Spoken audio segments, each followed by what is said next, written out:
Hi, so what we're going to be doing now is showing you a little bit into how actors handle the fun challenge of trying to communicate these stories to audiences. So we're just going to show you a little bit about how you get to familiarize yourself with these plays.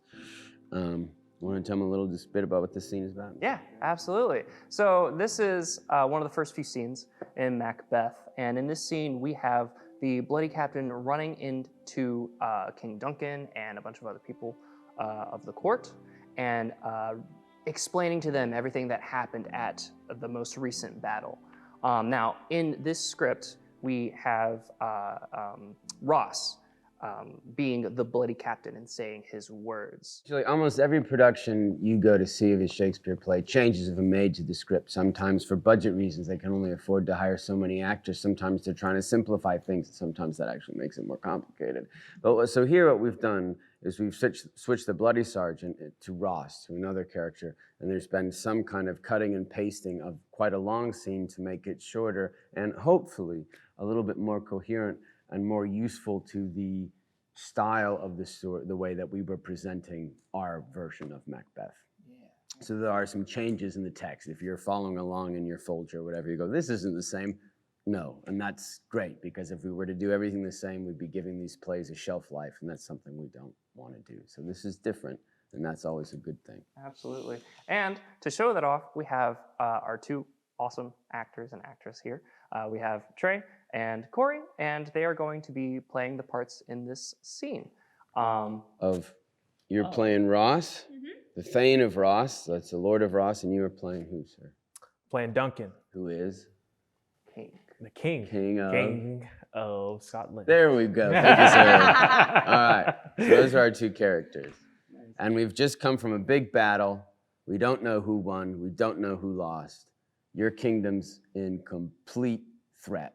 And this is going to be the decisive battle. So do you think you care about what the outcome of that battle is? Care about it more than anything. There you go. There you go. Awesome. Yeah, so Aiden, you just gave a lot of information to our two awesome actors. What would you go ahead and call that? Depending, everyone's gonna have a different answer. We'll go with given circumstance, or this is just the situation. This is so that you know what the stakes are, what's at play, so that you know, again, how to communicate that clearly to people who might be hearing this story for the first time. Right, and a lot of those given circumstances you would find embedded in the script or through research. And they should all be in the script, in any script. Yeah, absolutely. Yeah, so we're gonna go ahead and read the scene, act it out as well. They're going to approach the scene as if they are two actors who have never read this play or been a part of this play. And if they need to do so, they will ask questions, and Aiden and I will do our best to answer those questions as well. Yes, so. I am going to ask a question real quick. Please. Is it Norwegian or Norway? Norwegian. Okay, so Corey actually has a really cool question about pronunciation of words, which in Shakespeare scripts and Shakespeare's times, very important. I also played the Thane of Ross, so whenever we got to words such as Norwegian, I also had questions. There are certain words in there that you would just think would be pronounced one certain way, but they're actually pronounced an entirely different way, such as Norwegian, or let's see, Cawdor is another one. So yeah, and usually someone in the cast, the voice or text coach usually will be asked those questions, and they will go ahead and give their 2 cents on how things sound and whatnot. Also, sometimes the dramaturg will also know as well. So yeah, Norwegian. Doubtful it stood, as two spent swimmers that do cling together and choke their art. The Norwegian banners flout the sky and fan our people cold.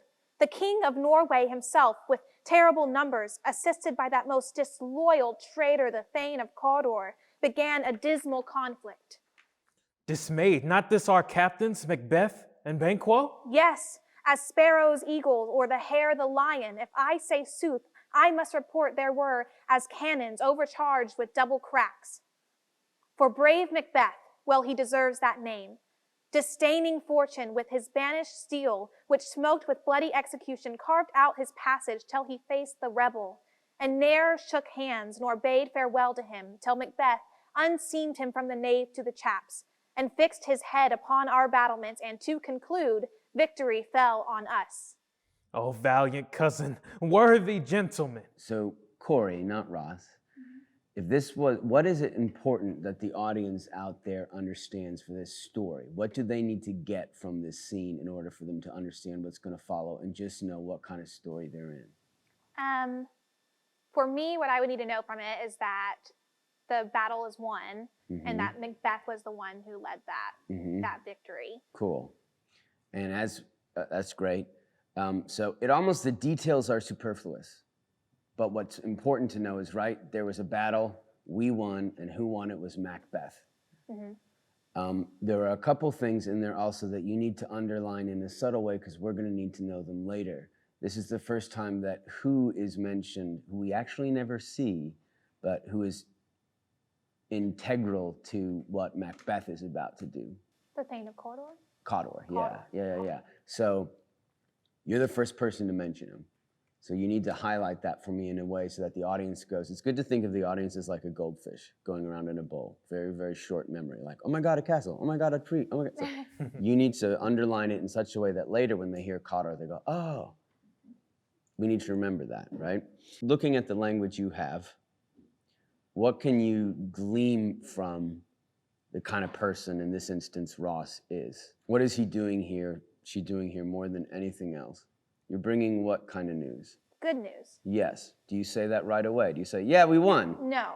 No. How do you start it? I start off by saying that we were like outnumbered almost, if you will. Doubtful it stood. Yes. Yeah? As two spent swimmers. What does spent swimmers mean? People who have been working They're swimming hard. so much, they're what? Tired. Yeah? So keep going with me. After spent swimmers, what do you say? After spent so much that they do cling together and choke their art. What does that mean? They try together to succeed, but they're failing. So they've been swimming so hard, they're out in the middle of the water, their arms are tired, that they're clinging to each other for support, yeah? But they're both tired. And if you're out in the middle of a body of water and you're clinging to somebody else, is that going to keep you both afloat? You're gonna drown. So like everyone was looking like they were in trouble. So he asked you a very simple question. Hey, who won? And you are doing what? You're setting the scene, right? You're saying it was looking bad. So what can you glean? What could be, this is not a dirty word in the theater, what's the most entertaining way to do this, right? You're telling this story almost like it's a campfire story, right? There's a lot of kind of soldiers strutting, oh my God, it was looking bad. We were gonna be drowning. And so I need you to be as enthusiastic and enjoy the act of telling this story. Okay. Because you don't just say, we won. For whatever reason, you take your time to be like, oh man, let me tell you, it was bad. It was looking really, really bad. You know, the Thane of Norway was here, and Cawdor, that disloyal traitor, was here. And then Macbeth came, and he stuck his sword right in his stomach and up to his ears, and then we won. So, as an audience member, if I was coming in to see this story, first thing you see is these witches in a storm saying, we're gonna meet Macbeth. Then you see a battle, and then you see this person going, it was bad, and then we won. I'm gonna be hooked. Because you're, by the simple act of telling me this engaging story, again, the details don't matter. I don't need to know that it was Norway invading. All I need to know is someone is invading. I need to know there was a traitor, and I need to know that Macbeth is fearless. That's what matters, and that's exciting.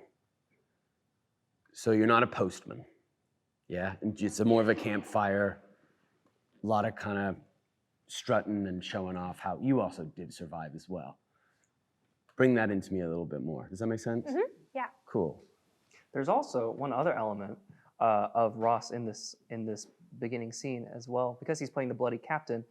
He's actually, we made Ross injured as well, so he's also fighting alongside with this injury as he's telling this really exciting, fueling story to everyone. He's also reliving it, but he's also dealing with possible stab in the side as well. So go ahead and play with that too, and also allow it to fuel your own words as well as you speak them into life. Doubtful it stood, as two spent swimmers that do cling together and choke their art. The Norwegian banners flout the sky and fan our people cold. Cool. So we have, right? Feel free to pause when you need to. It stood doubtful, as two spent swimmers that do cling together and choke their art. Now look at this. The Norwegian banners are flying in the wind. So those are two separate things. Does that make sense? Yeah, cool. Doubtful it stood, as two spent swimmers that do cling together and choke their art. The Norwegian banners flout the sky and Are fan our Norwegian people. banners good? Who is Norway? Bad. It's bad. Yeah, you need to color that for me a bit. Okay. The bad guys, the invading guys, like, because otherwise we can go, oh, Norway's a nice place, there's fjords there. Okay. I need you to, you know. Yeah. The Norwegian banners flout the sky and fan our people cold. Whose people? Our people. So what Our are we people. setting up there?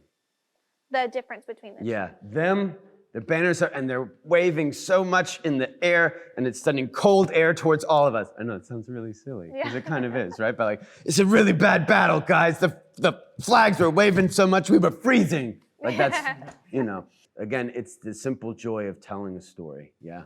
Yeah. So you need to color that all for me. And this is why we spend hours on these things, because it takes hours for everybody. You got to give us all those details. We may not get them all, but if they're there, we'll at least get the flavor of it. Doubtful it stood, as two spent swimmers that do cling together and choke their art. The Norwegian banners flout the sky and fan our people cold. The king of Norway himself, with terrible numbers, assisted by that most disloyal traitor, the Thane of Cawdor, began a dismal conflict. Dismayed not this our captains, MACBETH and Banquo. So cool. So what's important audience-wise? What do we need to learn from that line? That we're talking about are two important characters, Yep. MACBETH and Banquo. And what do we need to know they are? What do we need to know about these guys? That they're our captains. Yep. And our is the good guys. You're using our, which is just what Ross just did to explain. Right. We're not saying Scotland. Our. Us. Us as a team. The fact that we're using us and our, the audience is our too, right? All of us. Does that make sense? Yes. Yeah, and there is also a term called billboarding, which is whenever the actor takes a name and really highlights it in the text or in that moment in the play. And it lets the audience to really grasp onto that, right? And then remember, oh, they're talking about that person from that specific instance that Right. they are, you know, referencing in that moment. So yeah, go ahead and billboard our Banquo and MACBETH there. Yes, yes. Dismayed not this, our captains, MACBETH and Banquo. Yes, as sparrows, eagles, or the hare, the lion. What does that line mean? Yeah, as sparrows, eagles. Sparrows are tiny, eagles are big. So are they despaired? So are eagles despaired by sparrows? Is an No. eagle going to be threatened by a sparrow? No. Is a lion going to be threatened by a horse? No, horse, a hare. No, A lion might be threatened by a horse. I don't know. That's a whole other conversation. as So- sparrows, eagles. Yeah. So, the king, you know, your boss, and when this also in our culture, in this ancient culture, is ordained by God here. He's you know, he just says what to you?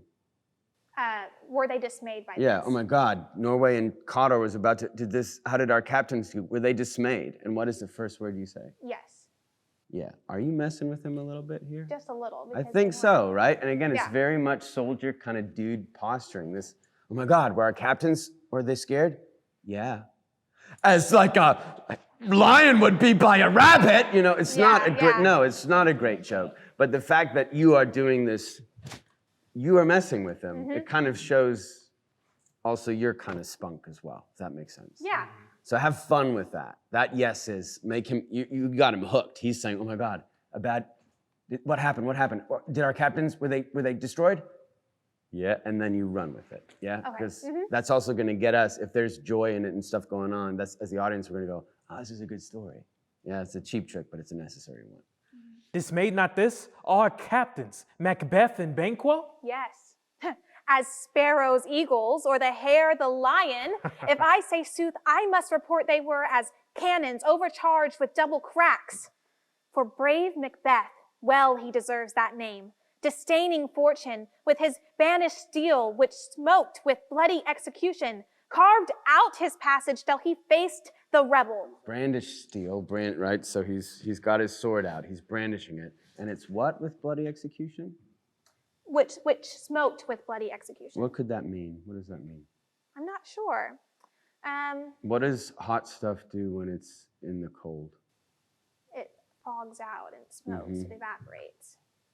What you would will. be something that would be on a sword in a battlefield? Blood? Yeah, so his sword is so bloody and it's so cold out that he's killed so many guys, there's steam rising off his sword.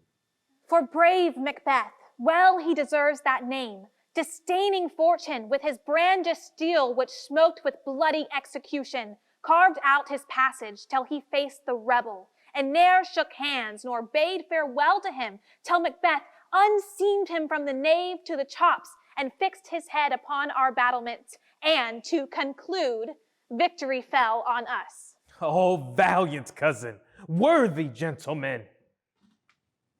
Very nice. How'd that feel? What did that feel like? That felt really good, especially after hearing her, like, you know, stress the important parts of like how brave Macbeth was, and telling this really, you know, like just like you said, like campfire story. It's like I'm like on the edge of my seat, like, oh my God, he did what? And then like, oh wow, like, oh man, this dude is amazing. Like this is the best. But you discover things that you just don't get until you really just play and sit down with it and just have fun with it, and then, you know, those details one at a time as you go throughout the process. So yeah, wonderful job.